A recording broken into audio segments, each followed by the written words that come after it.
Ya, Kami persilakan. saya tambahkan sedikit bahwa dalam berbagai kesempatan saya berulang kali menegaskan bahwa dalam putusan MK sama sekali tidak ada pembahasan dan juga tentu tidak ada pembuktian adanya intervensi.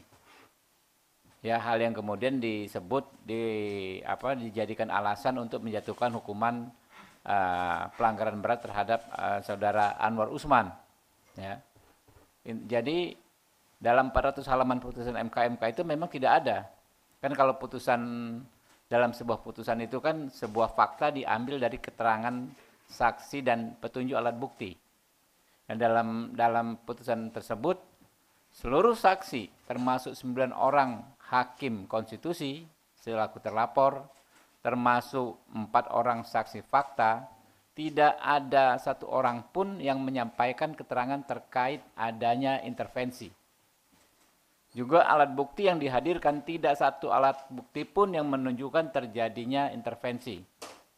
Nah, sehingga menjadi pertanyaan ya, kalau saudara Anwar Usman dihukum berat karena disebut membuka ruang intervensi. Inilah yang kami katakan kekonyolan ya, penegakan etik yang dilakukan oleh MK sendiri. Dan ini ya teman-teman, saya sampaikan diperkuat lagi ya dengan putusan MK nomor 141 kemarin. Kalau teman-teman cermati pasal halaman 43 disebut ya, Mahkamah berpendapat dalil pemohon berkenaan dengan putusan Mahkamah Konstitusi nomor 90 yang mengandung intervensi dari luar, konflik kepentingan, menjadi putusan yang cacat hukum, menimbulkan ketidakpastian hukum, serta mengundang pelanggaran prinsip negara hukum, tidak dapat dibenarkan. Ini apa yang bicara bukan Habibur Rahman, tapi 8 hakim MK. Ya. Di 8 hakim MK mengatakan bahwa dalil yang mengatakan, ya, dalil pemohon yang mengatakan telah terjadi intervensi dalam perkara 90, ya, itu tidak dapat dibenarkan di putusan ini.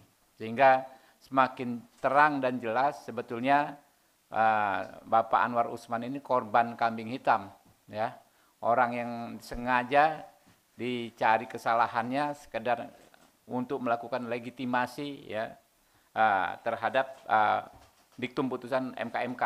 Jadi saya pikir ini menunjukkan kepada publik ya, kepada kita semua bahwa memang setelah kita cermati tidak ada yang namanya intervensi tersebut dan memang sebetulnya tidak tepat putusan pelanggaran berat terhadap Pak Anwar Usman ya, di mana putusan inilah yang kemudian dibawa-bawa terus dan dikait-kaitkan dengan kami pasangan Prabowo Gibran, disebut diwarnai cacat hukum, diwarnai dengan cacat etika dan lain sebagainya.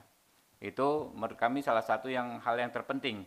Dan yang kedua, kami menyoroti bahwa dalam perkara 141 ini ya, 8 hakim MK menegaskan tidak ada masalah dalam perkara nomor 90. Ya, tidak ada masalah. Lalu tidak ada lagi tidak ada sama sekali dissenting dan concurring opinion. Jadi bulatlah ini putusan bahwa perkara 90 itu tidak ada masalah, dinilai oleh rekan-rekan sendiri adalah hal yang bulat gitu loh. Nggak ada perbedaan pendapat sama sekali. Sehingga sudahlah, kita jangan lagi praktekkan ya politik fitnah, politik framing hitam ya. Kita kedepankan tadi seperti kata Pak Dasko, kita kontestasi gagasan, kita kontestasi visi, misi, program ya, rekam jejak dan strategi kita masing-masing. Mungkin itu Pak Dasko. Ya, jadi sekali lagi kita tegaskan bahwa dengan ada putusan 141 artinya juga menyatakan bahwa putusan 90 tidak ada masalah, tidak ada cacat hukum, tidak ada cacat etika,